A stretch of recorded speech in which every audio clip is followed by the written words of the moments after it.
హస్తామలకాచార్యులు అని తనకి పేరుంచుతున్నాను అని చెప్పినప్పుడు హస్తామలక స్తోత్రము అని నేను ఇది కాదు, నేను ఇది కాదు, నేను ఇది కాదు అని శంకరాచార్యులు వారు గోవింద భగవత్పాదుల దగ్గర ఎలా చెప్పారో హస్తామలకాచార్యులు వారు 12 శ్లోకాలు చెప్పారు.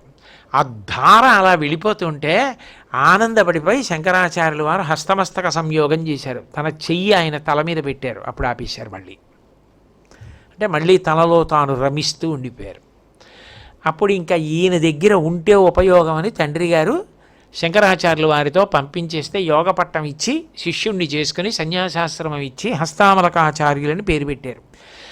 అసలు శంకరాచార్యుల వారి విజయాల్లో అంటే ఆయన జీవితంలో గొప్ప విషయం ఏమిటంటే ఎప్పుడూ శంకరాచార్యుల వారు ఇస్తారు వాంగ్మయం, శిష్యులందరూ అది చదువుకుంటారు. శంకరాచార్యుల వారి జీవితంలో శిష్యుడు చెప్పినటువంటి శ్లోకాలకు ఆయన భాష్యం చేశారు. అది ఎవరికి అంటే ఒక్క హస్తామలకాచార్యుల వారికి. ఆయన్ని చూసినప్పుడు చెప్పిన 12 శ్లోకాలు ఉన్నాయే, ఆ 12 శ్లోకాలకి శంకరాచార్యుల వారు భాష్య గ్రంథం చేశారు.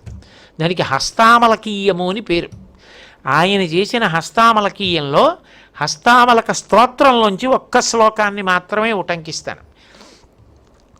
నిమిత్తం మనశ్చక్షురాది ప్రవృత్తౌ నిరస్తాకిలోపాధిరాకాశకల్ప రవిర్లోకచేష్టా నిమిత్తం యథా యస్స నిత్యోపలబ్ధి స్వరూపోహమాత్మా. ఇది హస్తామలకాచార్యుల వారు శంకరాచార్యుల వారి దగ్గర చెప్పింది. శంకరాచార్యుల వారు దీనికి భాష్యం చేశారు. ఆ భాష్యం చేసినప్పుడు ప్రథమంలోనే ఒక అద్భుతమైన విషయం చెప్తారు. ఆ హస్తామలకీయం భాష్యంలో ఏదైనా ఒక గ్రంథాన్ని రాసినప్పుడు మంగళాచరణం ఉంటుంది. అంటే ముందు ఏదో భగవత్ సంబంధమైనటువంటి స్తుతి, ఓ నమస్కారం, మంగళాచరణంగా మొదలు పెడతారు. దీనికి మంగళాచరణం ఏది? గురువుగారితో మాట్లాడారంతే. కానీ పుట్టుక చేత బ్రహ్మజ్ఞాని, అపూర్వమైనటువంటి వ్యక్తి, ఆయన నోటి వెంట రావడమే మంగళాచరణ. అందుకని దీనికి మంగళాచరణంతో సంబంధం లేదని కితాబిచ్చి మొదలెట్టారు భాష్యం.